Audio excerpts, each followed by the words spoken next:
Hello everyone, Lucinda here. I am in my studio and I am editing the footage for JP's interview. Now the interview went well, but we did book it over school holidays. So that means that we couldn't really sit down with him first to have a quiet chat about his book, which we usually like to do, because it was really noisy and really busy. The second reason for that also might be that JP was so keen to get on the ice that he just started whizzing around. As you can see here, Tania is having quite a bit of trouble catching him. And here's a little bit of background while he skates around, just so you know more about his book. So JP is the author of 6 critically acclaimed and best-selling novels. One you might know is Tell Me Lies, and there's also The Wrong Woman. His books have won awards, been made into Disney Plus series, and they've been shortlisted for the Ned Kelly Awards. And we're going to talk to him about his most recent novel, 17 Years Later, which has been described as a crime masterpiece and a perfect thriller. It was released in May this year and it's already in its 5th edition. It follows the story of Bill Kariyama, who was charged with murdering an entire family, the rich, privileged Primroses. The book is full of surprising turns. I've only listened to half of it in the car, but Tanya's read the lot now and says it's really good. My main concern, though, as co-producer, is that he doesn't twist an ankle, and I'm hoping he signed his waiver. As you can see here, he's even going backwards.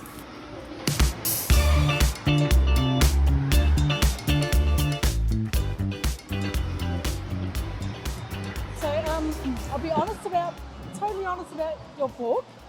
I was waiting to get the copies from your publicist. It didn't arrive, and I thought I'll see if I can get it from the library. I don't go to the library because I have too many fines, so I'm scared to go in there. I don't like to take them back. So I tried to get my mum to get it for me, and she said there was like a waiting list of 20 people to get it. So I went and bought the book, and I can slow down a bit. So it's not really my genre, and I've got a new Sally Rooney book sitting there. Oh, yeah. Reading. I thought I'll just skim read it so I can ask questions. And oh my God, I thought it's so good. So I've only got halfway through because I didn't want to skim read. I want to read it properly. Yeah. Oh, thank you. I just thought the writing was so good. The way you do, I call them like quick pen sketches or character sketches. You know, you sum up characters in such a way and you just get so much across and just really succinctly and in a few words. I've got the examples written down there, but I can't see it. I mean, it's nice to hear, and I think it probably works the most on character, I think, in the later drafts. But I think, I mean, it is really nice to hear, because you never know if you've nailed certain aspects, and characters one I get paranoid about, because crime fiction, it is often something that you know, it's criticised for being more plot driven than character driven and that sort of thing. And to me, that's often just coded as you know, less literary and stuff like that. So we tend to expect more character development, but it was pretty important that I get these characters right, and also that they change and grow. I think Sloane in particular. I like Sloane. She's a great character. Yeah, when you get to the end, you realise she is a really different person to when she started, which is what I guess I wanted to do. The way that you built suspense and tension, just that house, oh my God, it's so menacing. And there were lines, it just felt like you were sucked into that house. I can't remember the exact line, but like the wind blew or something, like it was inhaling or sucking him into the house. And those women are so creepy in the way that they look at him, and those descriptions. It was so well done. Yeah, I think it's built, I mean, it comes out when I go around thinking of worst case scenarios, so I sort of see menace in lots of things most people probably don't. No. Like right now, you know, it's like I'm having a panic attack. No.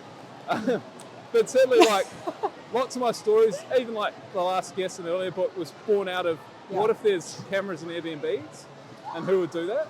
And so that was just me Airbnb-ing our place out and thinking, if someone stayed here, what's the worst thing they could do? Get the keys cut, things like that. And it's the same with this. I think when I talk about suspense and that menace, you're talking about constantly thinking worst case scenario, you know, what could go wrong here?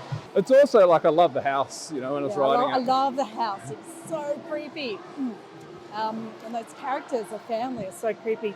But it's so much more than just a crime thriller. You've got just kind of tackle some serious issues. I thought racism, obviously, but it's kind of almost felt it was more about class. People talk about the race element a lot with this book because it's there, but for me, like in research and even just looking at the justice system, just as much the correlation for injustice comes from class. Yeah. Because obviously it costs so much to defend yourself. But even the appeals process costs, often hundreds of thousands of dollars. By the time you've paid all the lawyers and things like ballistics experts and forensics experts and things, you end up racking up a huge bill just to get a retrial. So, so it is a class thing as much as race. And it's nice, again, like I'm pleased you're picking up on the race and the class element, because it was, I didn't set out to write anything polemic or anything, but when you think about it and research it, it all just comes out as you write anyway.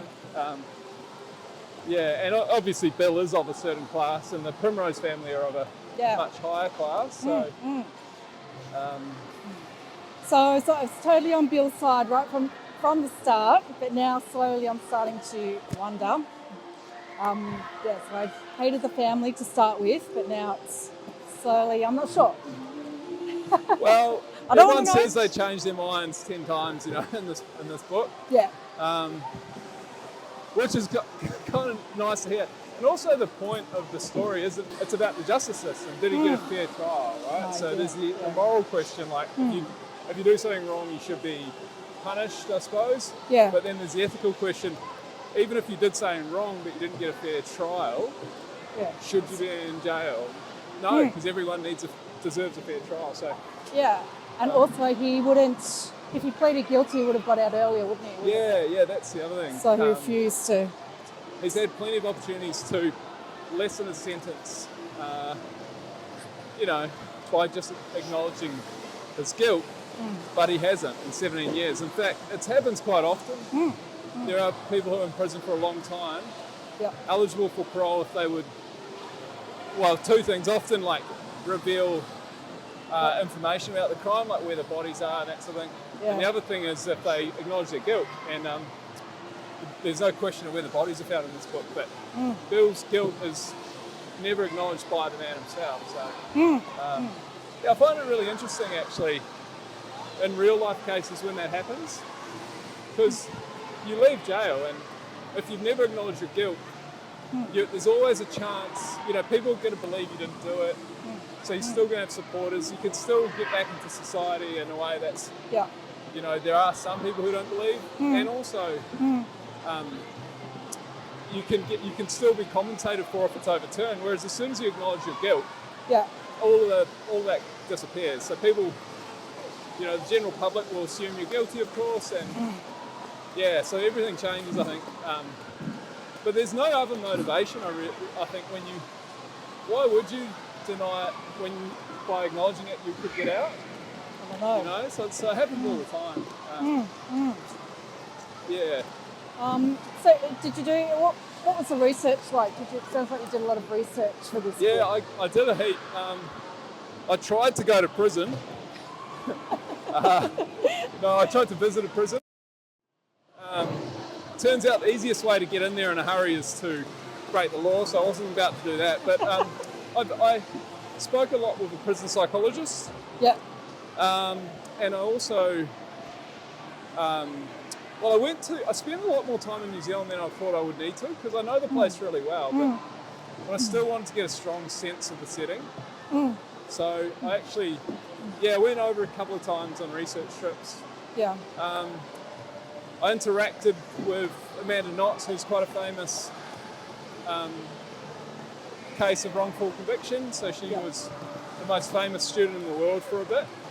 So she basically, her housemate was murdered and she went to jail for it, but it was a wrongful conviction. So she pointed me to some pretty helpful resources and learning about potential injustice and how the process works. I went to Scotland because some of it's set in Scotland. I mean, that was technically a research trip. So this is your 7th book. Yes? Yeah. 7. So 7 books, I think I looked in 6 years, is that right? Yeah, so 2 of them were technically novellas because I wrote them for Audible first. Yep. But yeah, it seems probably more prolific than it actually is. So I want to know how you do that. I'm a very slow writer, so I want to know your process, how you do that. Well, you write a couple of bad books and then throw a few bad ones in there just to flesh it out. No, I mean, it's like I said, you have your first book published. Yes. I signed my publishing contract about 3 years before my first book, 2.5 years before it came out. So you got 2.5 years to write the next one if you want. And then I did that. I wrote the next one in probably a year and a half. And then by the time that comes out, so you have this big run-up I found for my first book. That's right, yeah. And but it's just compressed. And now I'm looking at probably a book every 18 months. Okay. So my next one's 18 months after this one. And it's just gives me a bit more room to breathe and really flesh things out. And I don't really want to rush, you know. No, and they're not just, any old books. They're award-winning. Yeah, there's a couple Disney of good series, ones, I think. Yeah.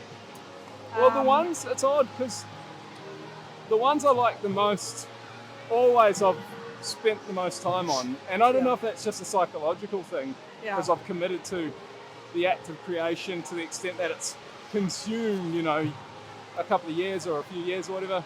Yeah. And the ones that, like Tell Me Lies, I knocked that one out really quick, in months probably. And people really love that book, and for some reason I like it less, but I think it's more to do with the act of creation and how much we give of ourselves when we create something.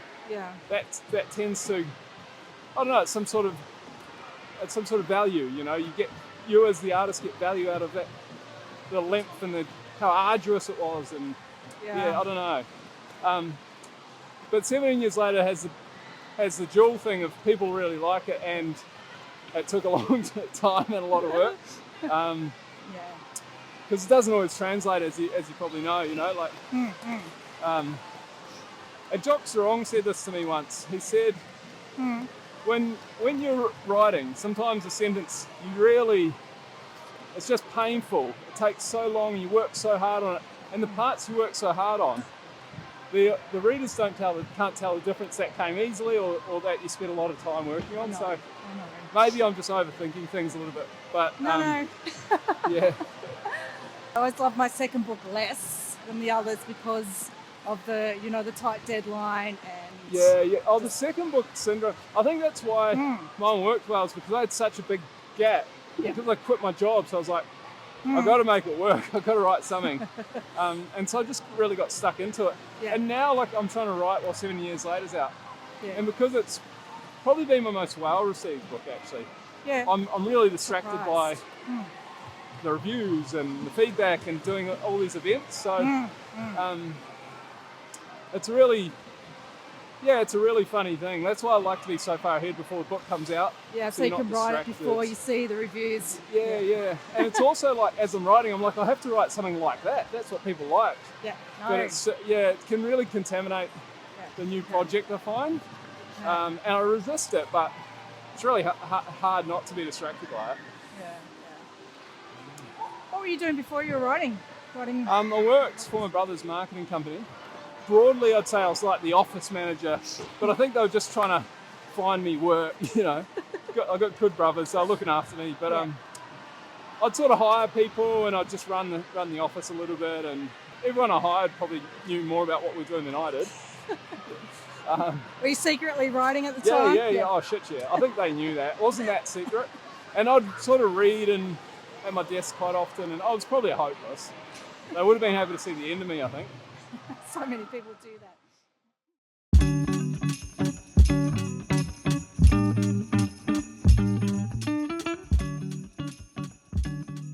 I'm interested in the aesthetics of book covers. So what do you think about the pink on here? I like it. You like it? I like it. I think, I just like the whole package, the cover and the pink. I think there's a few other books with a pink spines, but there's not many crime novels with pink on the cover. So I quite like it. And all my books have had a different colour, I think, for my name. Yeah. So I don't know, they just chose pink this time. But I'll be interested to see what happens with the when the smaller format comes out. But yeah, people have commented as much on the pink as they have on the little knife on the cover. It's got little knife spot UV. All the dinkuses are little knives, and I think like the cover page and part pages have all got knives. Yeah. Yeah.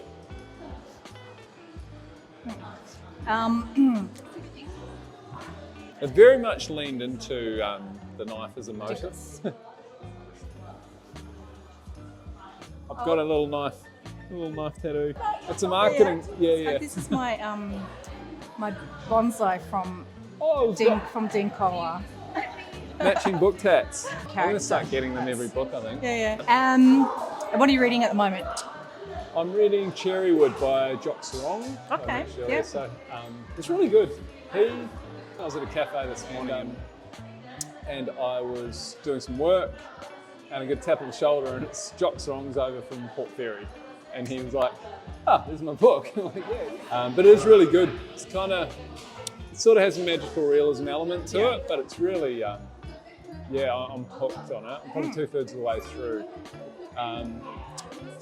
It's like everything feels tragic a little bit in it, in a good way. Like you sort of sense it. It kind of, like things are just starting to sort of fall apart. Like I don't know. It's a really good read. Yeah. Okay, the 5 emojis. 5 emojis. Well, there's the most obvious one's a knife. Yes. Don't tell us the last one though. Don't say the last one. Don't give away the ending. Okay, good. So knife. I'd say black heart. The little notepad emoji. And I'd say a microphone emoji because it's a podcast. Do you want me to say the 5th one? No, I'll save it. It's not a spoiler or anything. I'd say there's in the emojis there's like a house, kind of a stately house. So I'd say that because the house, those are the most important things. What was the other thing? The microphone, I said that, podcast, set in a big house, and the black heart because it's like kind of a dark story at times. It is, yeah. All right, so thank you so much for coming along to Riders on Ice today. Yeah, thanks for having me on. I haven't skated in a long time, but it was so much fun out there, and always nice to talk books as well. So thank you. Yeah, you might see me down here. You'll be trying to do a thing, and I'll just be flying past,